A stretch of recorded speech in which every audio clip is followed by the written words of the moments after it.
Although not necessarily clutter, your spring clean may involve the removal of old installations and utilities.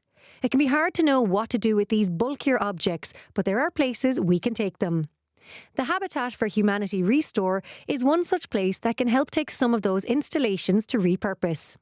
I'm joined now by Jenny Williams, Chief Executive of Habitat Ireland. You're very welcome to the studio. Yeah, thanks very much indeed. Great to have the opportunity to share more about what we do in ReStore. Well, this is exactly my first question. So what is Habitat ReStore and how exactly does it work? Sure.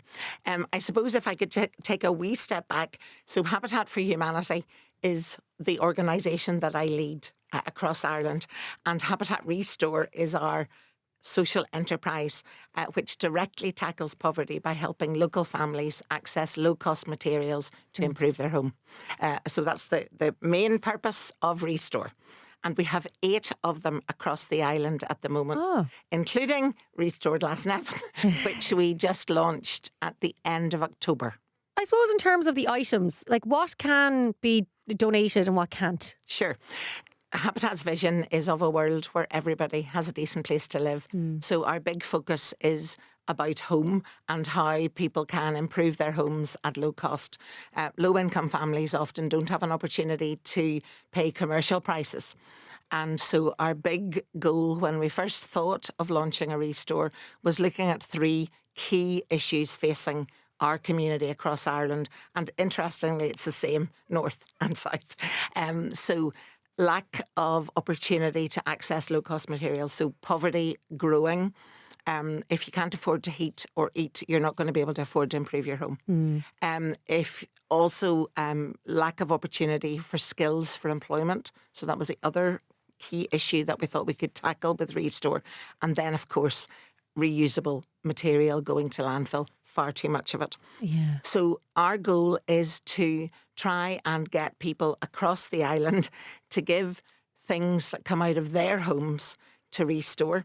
So what we take is anything for a home.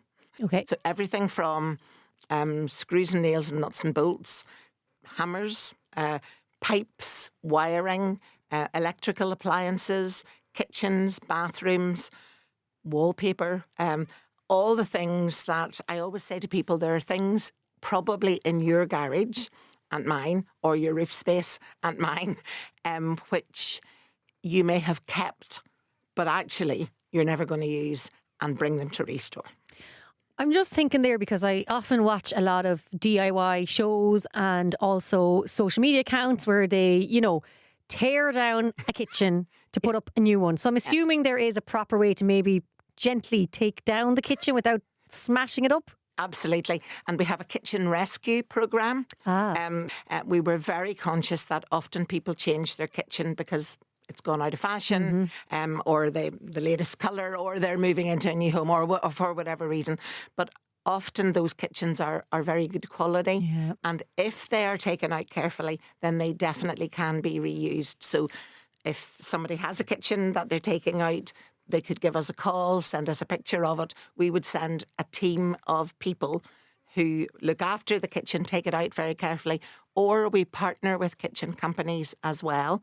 So they might be putting in we partner with Cube Kitchens, for example, and if they were putting in a new kitchen, they would share with the customer that kitchen rescue exists and that they may well take out the kitchen, but they would take it out more carefully than they would otherwise crew it out, and it's not usable.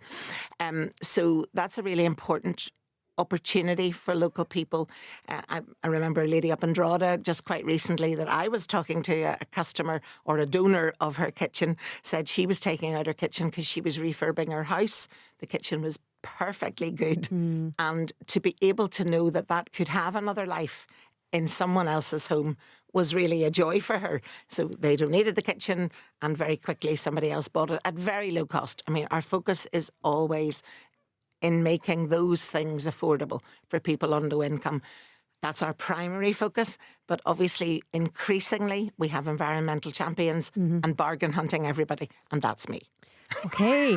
Because I suppose when you think about it, you mentioned there like someone might have a perfectly fine kitchen, but then they decide, I want the newest one. Because I guess we are living in an age now where people do have a lot more disposable income that they can afford to do that. And, and it's a kind of, I suppose, a luxury. But the other end of it is we have an awful lot of people living in poverty in Ireland who simply cannot afford it, or maybe are in a house that isn't fit for purpose. And I think sometimes we need to remember that we've got people on either side and on very different scales that, you know, by taking out your kitchen to put in your new fancy one, like, you never know what you could be providing for someone else in another part of the country. Absolutely. And I think that's exciting, no matter whether it's a kitchen or whether you've just got a new sofa or you've bought the fanciest fridge freezer or whatever it is.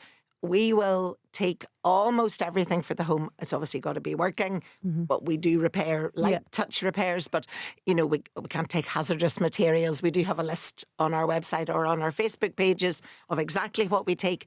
But I think there's a real pride now that people have if they are buying something new that they would want to reuse. And I think that's important. So you don't see so many people throwing stuff out. Yeah. I mean, there's still too much of it. And the waste action plan for a circular economy is so important. So government have good strategies in place, but educating the public on what can be reused, how easy it is. And obviously there are lots of other organisations.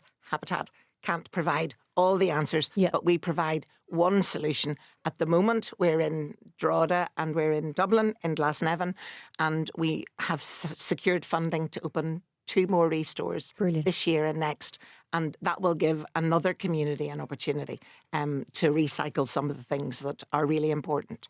If someone is listening and they are in dire need of something for their home, or maybe they have a family member who is, you know, struggling, how can they get involved with you to potentially get maybe this kitchen or this bathroom, or, you know, get help?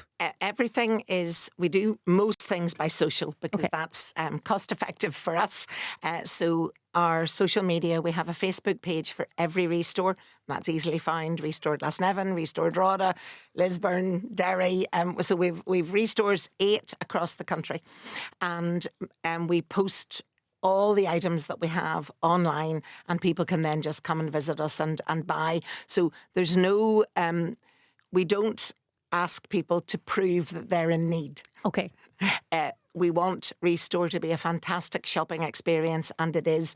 I mean, the scale of a ReStore is big, so hopefully you'll come down sometime to Glasnevin and have a look. Glasnevin is about 12,000 square feet, so it's a really big store, and that allows us to do the doors, the kitchens, the sofas, the tables and chairs. It allows us to do the whole range of things for a home, and it allows people to come and have a really good shopping experience. It also, we also have a van on the road every day, so if somebody had something to donate, they could give us a shout, and we would also come and collect it as well.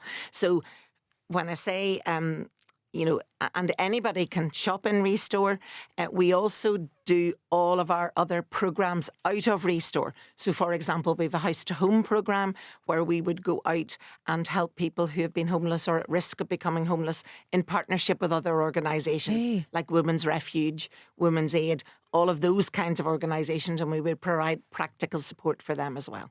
That's absolutely incredible, because you said there are so many people out there struggling.